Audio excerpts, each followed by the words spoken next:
शस्त्र इस आत्मा को काट नहीं सकते, अग्नि इसको जला नहीं सकती, जल गीला नहीं कर सकता, वायु सुखा नहीं सकता। कैसे पहुंचे आत्मा तक? कुछ ऐसा होना चाहिए अपने पास भी, शस्त्र जिसे काट नहीं सकते, आग जिसे जला नहीं सकते। जब चोट लगे तो भीतर ही गूंज उठे, नैनम चिलम नैनम धरती पाप।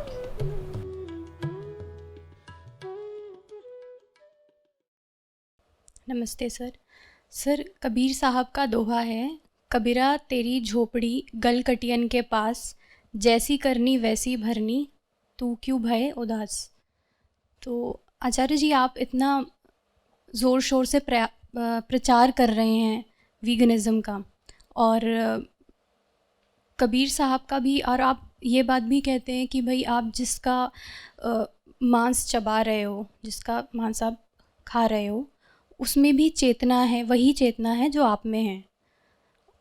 फिर मैं कबीर साहब का ये दोहा पढ़ती हूँ तो मुझे ये समझ में नहीं आ रहा है कि आप क्यों इतना प्रयास क्यों किया जा रहा है, जब वो जैसा कर रहे हैं उन्हें ही भुगतना है।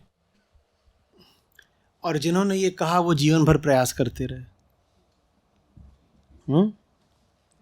जानते हो, सही में उनकी जहाँ झोपड़ी थी बनारस में, उसके पास कसाई बाड़ा था।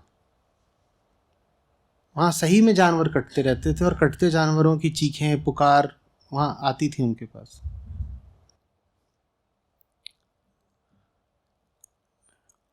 तो हृदय बड़ा विह्वल हो जाता होगा ना, रो उठते होंगे।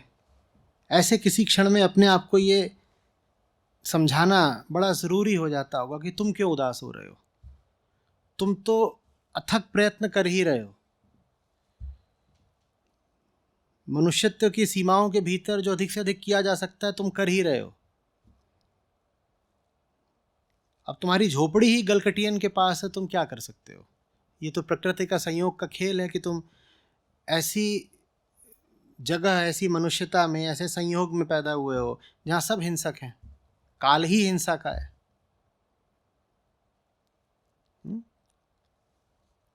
भूलो नहीं कि शायद इसीलिए आज तक के ज्ञानी पुरुषों में से किसी ने मांसाहार के खिलाफ उतनी उग्रता से और उतना ज़्यादा नहीं बोला जितना कबीर साहब ने।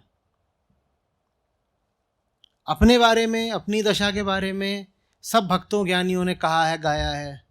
अपने भगवान के बारे में सबने बोला है।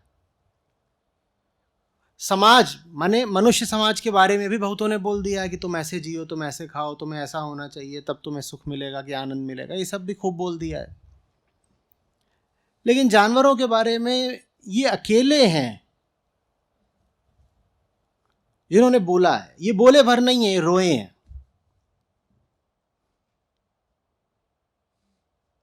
यूं ही थोड़ी मेरा प्रेम है उनसे। और पशु, वो बेचारे आपको क्या दे सकते हैं। कल हम बात कर रहे थे कि जब कोई सच्चा करुणावान मनुष्य आता है तो उसकी ओर समाज के जो सबसे उपेक्षित और निर्बल वर्ग होते हैं वही आकर्षित होते हैं पहले। कौन? स्त्रियां, युवा लोग जो अभी कमाते धमाते नहीं हैं, और जो शोषित गुलाम लोग होते हैं। ये लगातार एक ढर्रा रहा है इतिहास में। स्त्रियां, युवा, गुलाम लोग। कबीर साहब ने इसमें एक और जोड़ दिए, पशु। स्त्रियां तो फिर भी आपको कुछ दे सकती हैं, कुछ तो होगा उनके पास रुपया पैसा, तो वो आकर के दे देंगी, या कुछ नहीं तो तादाद बढ़ा देंगी कि बहुत सारी आकर के बैठ गई, तो ऐसा लगता है कि अनुयायी इनके इतने हैं। युवा लोगों के पास भी और कुछ ना हो तो बाहुबल तो होता ही है, शोर मचा सकते हैं, कुछ और कर सकते हैं। गुलाम लोग भी इंसान हैं, उनके पास भी तो कुछ होता ही है, तो वो लोग भी किसी काम आ सकते हैं। पर संत कबीर ने जानवरों के लिए इतना कुछ बोला और पूरे समाज को रुष्ट करते हुए बोला। सब उनसे नाराज थे, पर उन्होंने कहा नहीं, मैं इनके लिए बोलूंगा। और जानवर बेचारे कुछ नहीं दे सकते उनको, तब भी उन्होंने जानवरों के लिए बोला। और कितनी बड़ी बात है कि आप समाज के एक ऐसे वर्ग के लिए बोल रहे हो जो आपको बिल्कुल कुछ नहीं दे सकता। आप जानवरों के लिए बोल रहे हो, वो तो आपको धन्यवाद तक नहीं देने आएंगे, वो कुछ नहीं दे सकते आपको, कभी एक पुरस्कार भी देने नहीं आएंगे कि आप हमारे मित्र हो, आप पशु मित्र हो। पर उन्होंने बोला, चूंकि उन्होंने बोला, इसीलिए उनकी उदासी को समझो। वो बहुत उदास थे और वो अकेले थे जिन्होंने अपनी उदासी को कभी छुपाया नहीं। दुखिया दास कबीर है, जागे और रोवे। वो शायद किसी ऐसी ही रात जगे हुए थे जब पास में जानवर कट रहे थे और दर्दनाक चीखें गूंज रही थीं। तो फिर उन्होंने कह दिया कि क्या करोगे कबीर, गल कटियन के बीच में ही तो पैदा हुए हो ना। इस तरफ भी कट रहे हैं, उस तरफ भी कट रहे हैं, हर तरफ सब कट ही कट रहे हैं। हाड़ जले ज्यों लाकड़ी, केश जले ज्यों घास, सब जग जलता देखकर भय कबीर उदास। वो जहां से देख रहे हैं उन्हें सब जलता ही जलता दिखाई दे रहा है, हर तरफ उन्हें दर्द ही पसरा दिख रहा है। और शमशान की नहीं बात कर रहे हैं कि हाड़ जले ज्यों लाकड़ी, वो चलते फिरते सामान्य लोगों को देख रहे हैं और कह रहे हैं सब कुछ जल ही तो रहा है इनका। जल न रहा होता तो श्री कृष्ण क्यों बोलते अर्जुन को कि विगत ज्वर हो जाओ। जल रहे हो तुम और जलने के अतीत चले जाओ, आगे बढ़ो, इतना मत जलो, तुम्हारा पूरा जीवन एक अनंत दाह जैसा है।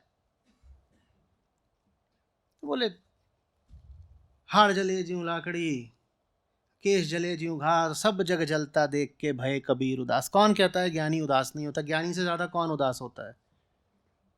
बार बार तो कह रहे हैं उदास, कभी कह रहे हैं रो रहा हूं, रात में जगा हुआ हूं, चुपचाप बैठा हूं, अकेला रो रहा हूं।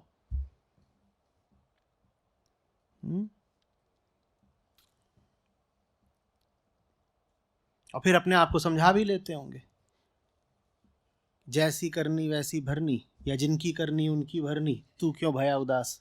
क्यों इतना उदास हो रहे हो कबीर? तुम्हें भी काम करना है अभी बहुत, तो इतने उदास हो जाओगे तो आगे नहीं बढ़ पाओगे।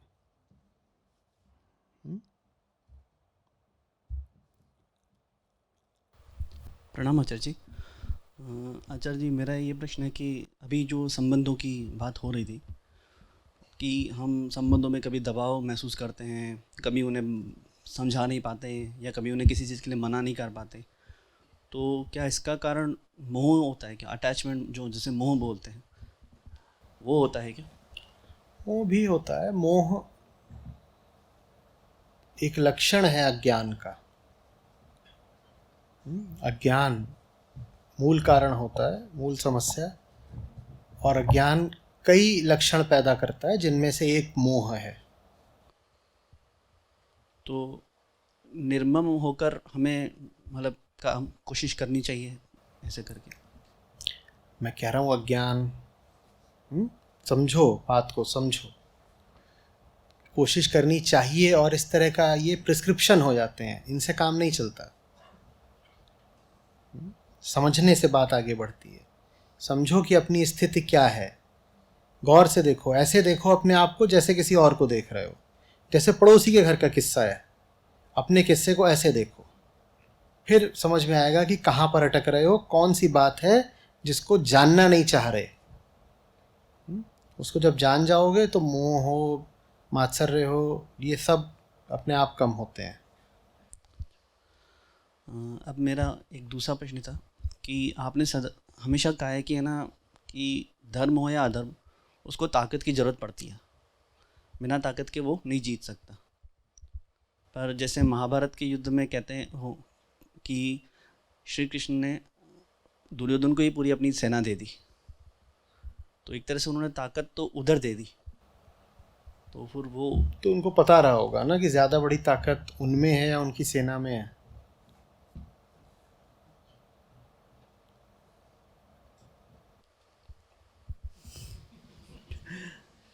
ठीक। अब एक आखिरी सवाल, जैसे अभी संत कबीर जी पे आपने कहा कि उन्होंने पशुओं के बारे में भी कहा है। अब अगर देखा जाए तो तब से लेकर और अभी तक, जैसे कि अभी आप भी कर रहे हैं, कुछ और भी हैं जो कोशिश कर रहे हैं पशुओं पर अत्याचार ना हो, पर ये ख़त्म कब होगा? मतलब सवाल ये नहीं होता ख़त्म कब होगा, सवाल ये होता है कि इतनी भी कोशिश न की गई होती तो तुमने क्या किया होता। अभी कम से कम गलियों में कुत्ते थोड़ा तो सुरक्षित अनुभव करते हैं। अभी इतना तो होता है कि शहरों की, गांव की गलियों में कम से कम कुत्ते घूमते हुए दिख जाते हैं, नहीं तो हम तो कुत्ते भी चीर फाड़ के अब तक खा गए होते। गिलहरियाँ, पक्षी, एक जीवित चीज़ हमने अपने आसपास बचने नहीं दी होती। ये मत पूछा करोगे ज्ञानियों ने इतनी कोशिश करी उसके बाद भी दुनिया की इतनी ख़राब हालत क्यों है।